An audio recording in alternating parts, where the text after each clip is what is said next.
Neste vídeo iremos ver como os primeiros cristãos se dirigiam à Virgem Maria, Mãe de Deus. Fique até o fim e verá que nada do que fazemos hoje é uma invenção. Nossa relação com a Mãe de Jesus Cristo não começou no século passado. Existe uma tradição desde os primórdios, e essa tradição cristã é a que herdamos daqueles que nos precederam. É incrível e bastante confortável saber que estamos no caminho certo. É importante saber que nunca na história os verdadeiros cristãos negaram a Mãe de Deus. Digo Mãe de Deus, porque Jesus Cristo é verdadeiro Deus e verdadeiro homem. Logo, Maria é mãe da segunda pessoa da Santíssima Trindade. São João 2:5. Disse então sua mãe aos serventes: Fazei o que ele vos disser. Você irá se surpreender com a história. Por meio dos primeiros registros históricos, conhecidos como textos patrísticos, podemos observar a progressiva compreensão e aprofundamento dos diversos títulos encontrados no Evangelho pelos cristãos. Estes títulos incluem: Cheia de Graça, Lucas 1:28. Serva do Senhor, Lucas 1:38. Mãe do meu Senhor, Lucas 1:43. Bem-aventurada me chamarão todas as gerações, Lucas 1:48. Fique agora com os escritos dos primeiros cristãos sobre a Virgem Maria, Mãe de Deus. Santo Inácio de Antioquia, Carta aos Magnésios, 110 d.C. Filho de Deus pelo desejo e poder de Deus, nasceu verdadeiramente de uma virgem. São Justino Mártir, Primeira Apologia, 148, 155 d.C. E novamente, como Isaías havia expressamente profetizado que ele nasceria de uma virgem, ele declarou o seguinte: Eis que uma virgem conceberá e dará à luz um filho, e seu nome será chamado Deus Conosco. A frase eis que uma virgem conceberá significa certamente que a virgem iria conceber ser ter relacionamento. Se ela tivesse relacionamento com qualquer um que fosse, ela não poderia ser virgem, mas o poder de Deus, vindo sobre a Virgem Maria, a encobriu e a induziu a conceber, embora ainda permanecesse virgem. São Irineu de Leão, Contra as Heresias, 180, 199 d.C. A Virgem Maria mostrou-se obediente ao dizer: Eis aqui tua serva, Senhor, faça-se em mim conforme a tua palavra. Entretanto, Eva foi desobediente. Mesmo enquanto era virgem, ela não obedeceu. Como ela, que ainda era virgem embora tivesse Adão por marido, foi desobediente, tornou-se a causa da sua própria morte e também de todo o gênero humano. Então também Maria, noiva de um homem, mas apesar disso, ainda virgem, sendo obediente, se tornou a causa de salvação dela própria e de todo o gênero humano.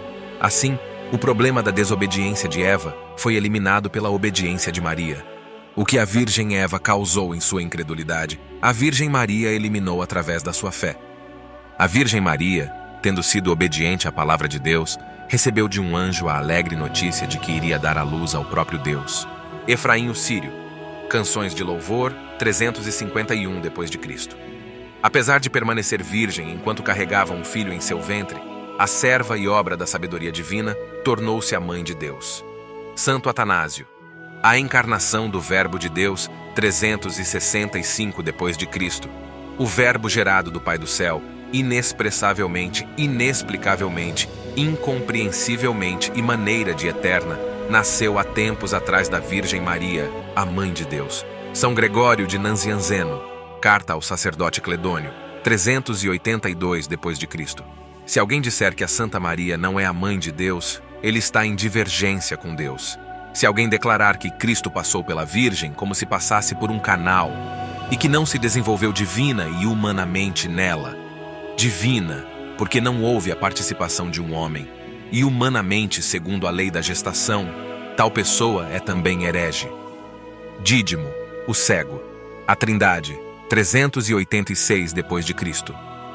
Nos ajuda a compreender os termos primogênito e unigênito, quando o evangelista diz que Maria permaneceu virgem até que deu à luz ao seu filho primogênito. Mateus 1:25.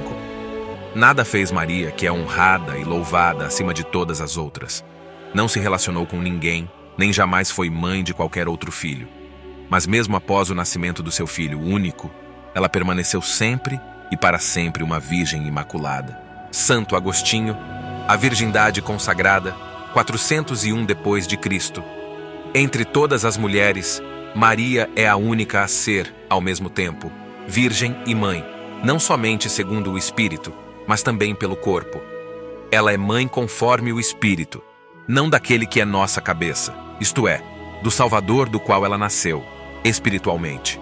Pois todos os que nele creram, e nesse número ela mesma se encontra, são chamados com razão filhos do esposo.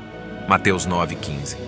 Mas certamente ela é a mãe de seus membros, segundo o Espírito, pois cooperou com seu amor para que nascessem os fiéis na igreja, os membros daquela divina cabeça, da qual ela mesma é, corporalmente, a verdadeira mãe. Teodoro de Mopsuestia. A encarnação, 405 depois de Cristo. Entretanto, quando eles perguntaram, Maria é a mãe de um homem ou a mãe de Deus? Nós respondemos, de ambos. O primeiro pela natureza do que ocorreu e o segundo pela relação. Mãe de um homem porque era ser humano que estava e que saiu do ventre de Maria. E mãe de Deus porque o homem que nasceu era o próprio Deus. João Cassiano.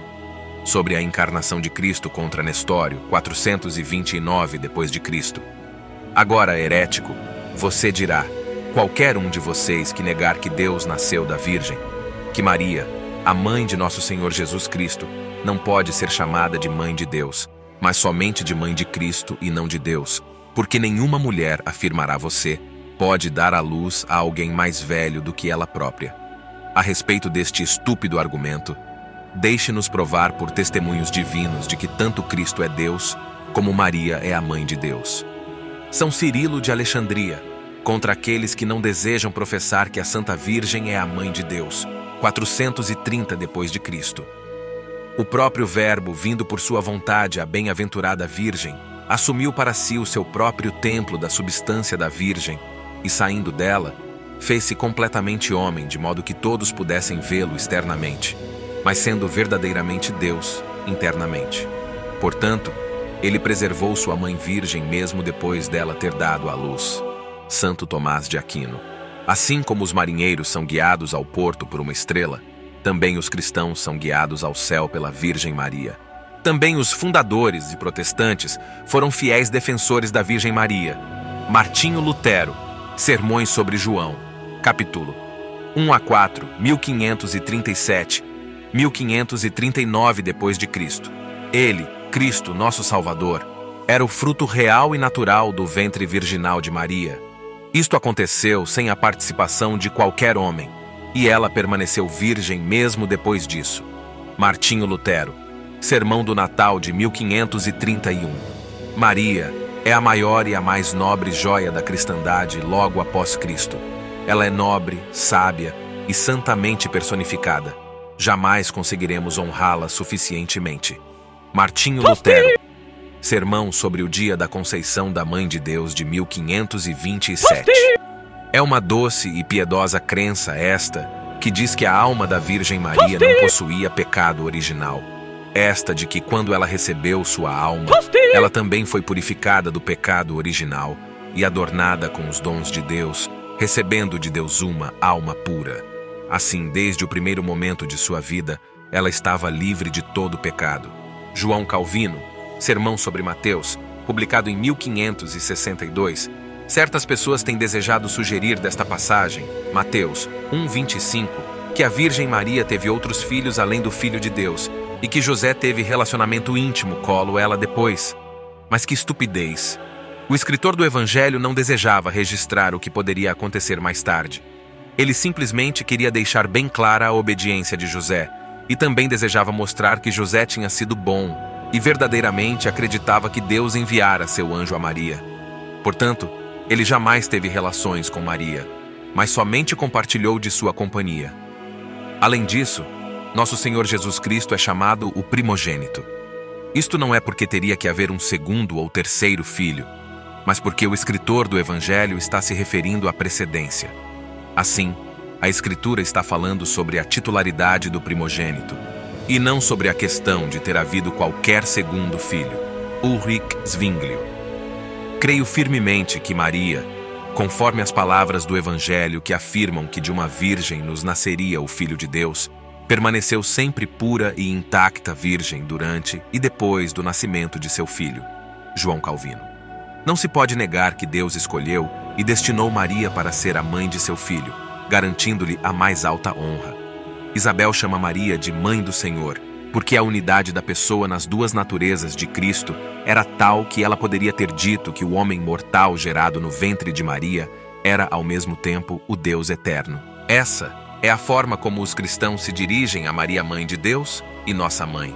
Não sejamos como os atuais protestantes que negam a tradição cristã, sejamos fiéis aos ensinamentos dos apóstolos e que Deus nos conceda a graça de perseverar até o fim. São Mateus 24:13. Entretanto, aquele que perseverar até o fim será salvo. Apocalipse 2:10. Sê fiel até a morte e te darei a coroa da vida. Viva Cristo Rei e sua Mãe Maria Santíssima.